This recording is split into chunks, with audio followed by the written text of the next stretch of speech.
The night hung heavy over Durban, the streets slick with rain and regret. Bazothini Chiliza stood by the edge of the pier, her reflection trembling in the dark water like a secret about to be exposed. For weeks, she had been running from her enemies, from her guilt, and most of all, from her heart. She was a woman who had built an empire on ambition and ruthlessness, but tonight, she felt nothing but the crushing weight of her own choices. The city lights blurred through her tear-filled eyes, each one a painful reminder of a life she could no longer lead. The wind whipped her hair across her face, cold and unforgiving, just like the world she was trying to escape. She had come here to end it all, to find a final, quiet peace in the churning waves below. Behind her, the soft click of heels on the wet pavement, a sound she knew intimately. She didn't need to turn to know who it was. Nokwanda. The woman she had once sworn to destroy and the only person who had ever truly seen her. Bazothini's breath hitched. Of all the people in the world,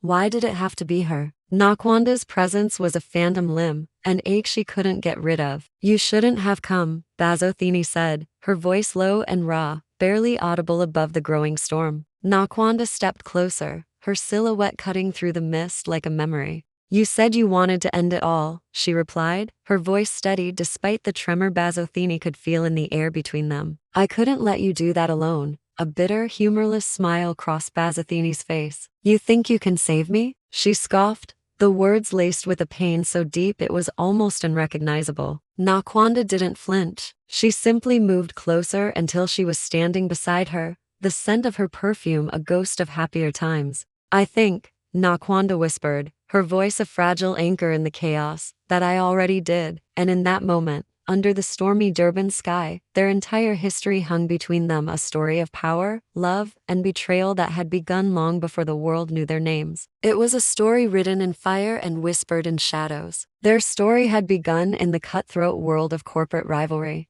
Bazothini ambitious and relentless. Nokwanda, her equal in every way, a mirror image of her own drive. Their competition was the stuff of legends in their circles, a fierce battle of wits that left everyone else breathless. But what no one saw was how that competition had twisted into something else entirely, an obsession that burned brighter than any business deal. It had started one night after a board meeting that ended in shouting and slammed doors. The tension had been electric, the air thick with unspoken accusations. Nokwanda had followed Bazothini outside, her face a mask of fury, accusing her of a betrayal that cut deeper than any corporate maneuver. Bazothini had turned, ready for another fight, anger burning in her eyes. But when she saw Nokwanda's trembling lips, the fire inside her changed. It softened. It yearned. In that charged silence, something broke. The kiss was sudden, fierce, and terrifying. It was the kind of kiss that ruins women, the kind that makes them forget who they are supposed to be and what they are supposed to want. It was a collision of worlds, a surrender that felt more powerful than any victory. From that night on,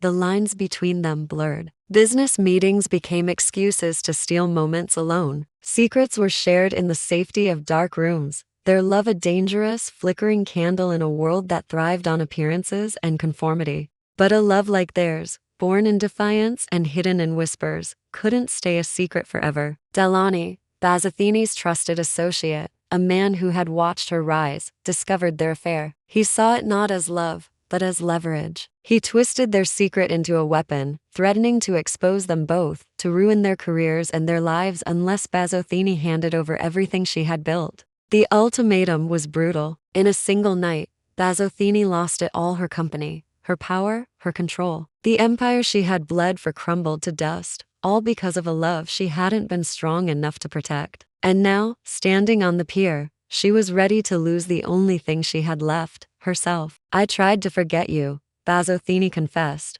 the words torn from her as tears mixed with the cold rain on her cheeks. But every time I closed my eyes, you were there. Your laugh, your touch, everything. Nokwanda reached out, her own hand trembling as her fingers brushed against Bazothini's. Then don't forget me, she pleaded. Stay. We can leave this all behind. We can go somewhere they'll never find us. But Bazothini shook her head, a deep, soul-wrenching sorrow in her eyes. It's too late. They'll never stop. Delani's men, the press, everyone, they'll hunt us down. You'll lose everything because of me.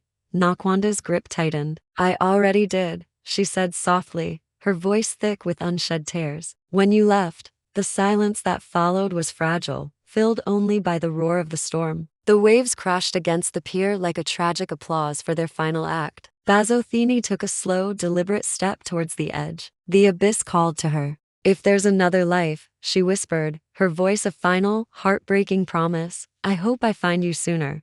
Nakwanda's tears fell freely now, her composure shattering. "You don't have to go," she cried out. "We can fight them together. Please, Bazo, please stay." But Bazothini was already pulling something from her coat, a small silver pendant shaped like a heart, their secret symbol from a time when hope was still possible. She pressed it firmly into Nakwanda's hand. "Promise me you'll live," Bazothini said, her gaze intense, locking with Nakwanda's one last time. "Promise me you'll make this mean something." Before Nokwanda could form a reply, before she could scream or pull her back, Bazothini stepped off the edge. The world seemed to pause. The rain froze mid-air. The sound of her own name was caught in Nakwanda's throat, a strangled, desperate cry. "Bazothini, please," but the woman she loved was gone, swallowed by the dark, unforgiving waves below. For a long moment, there was nothing but the sound of the ocean and Nakwanda's own heartbroken sobs echoing into the night. Then, she looked down at the silver pendant in her palm, the metal already warm against her skin. Weeks later, the newspapers called it the scandal of the decade. They wrote sensational headlines about corporate betrayal, a dramatic power struggle, and a tragic downfall. They dissected every business deal, every public statement. But none of them wrote about love. None of them wrote about the way Bazothini had kissed her that last time, a kiss that was both a promise and a final, devastating goodbye. Nokwanda kept that kiss locked in her memory, a secret she would carry like a sacred scar. And now, every time she saw the ocean, every time she felt the salty spray on her face, she would whisper her name into the wind. Bazothini Chiliza, the woman who ended it all and began everything.